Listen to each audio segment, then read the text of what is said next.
आपल्यासोबत राजू शेट्टी जी आहे, शेतकरी नेते आहे. खरं तर चर्चा झालेली आहे. सरकारसोबत काय बैठक होणार आहे, कशा पद्धतीने होणार आहे, आंदोलनाची पुढची भूमिका काय असणार आहे, या सगळ्या संदर्भात आपल्यासोबत शेट्टीजी सांगणार आहे. भाऊ, कशा पद्धतीने निर्णय झालेला आहे, कुठंतरी पहिला जे आहे पाऊल पडलेला आहे या सगळ्या आंदोलनाच्या माध्यमातून? दोन्ही मंत्र्यांनी येऊन मुख्यमंत्र्यांशी चर्चा करून उद्या बैठकीला तातडीनं बोलायचा मुख्यमंत्र्यांनी निर्णय दिला आणि त्या पद्धतीनं आम्ही प्रमुख लोक सरकारबरोबर चर्चा करायला उद्या मंत्रालयामध्ये जातो.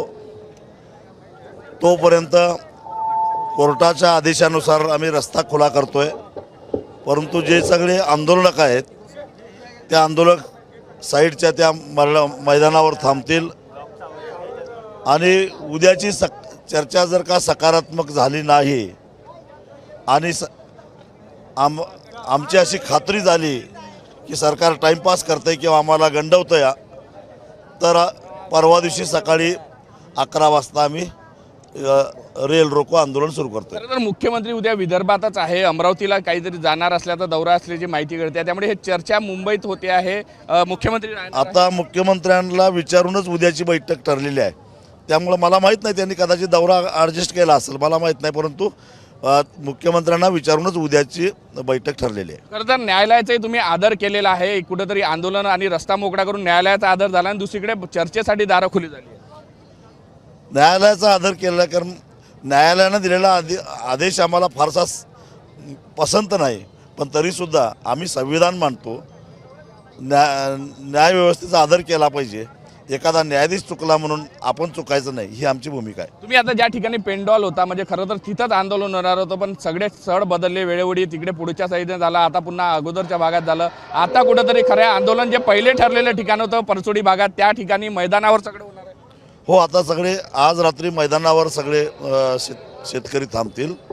उद्या दिवसभर थांबतील आणि उद्या सरकार काय भूमिका घेते त्याच्यावर परवा दिवशीच्या आंदोलनाचं पुन्हा कुठेतरी रेल रोकोचा इशारा सुद्धा देऊन ठेवलेला आहे. जर सकारात्मक झाली नाही झालं तर आंदोलन होणारच. आणि 30 मार्च पर्यंत सुद्धा जर कर्जमाफी देत असेल तरी चालेल, पण शब्द पाहिजे असं वचभाऊ बोलले.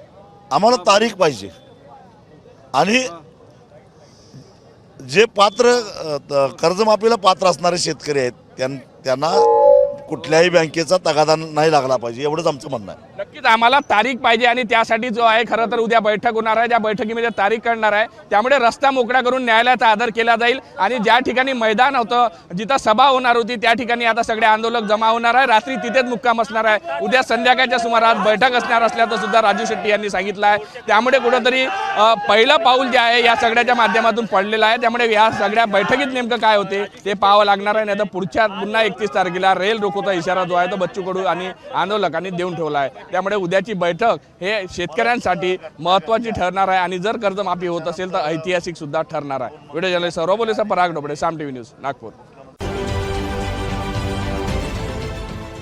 देश विदेशातील प्रत्येक घडामोडींचे लाईव्ह अपडेट मिळवण्यासाठी आता साम टीव्हीच्या सर्व सोशल मीडिया प्लॅटफॉर्मला लाईक, फॉलो आणि सबस्क्राईब करा. तसंच सर्व नोटिफिकेशनसाठी बेल आयकॉन प्रेस करायला विसरू नका.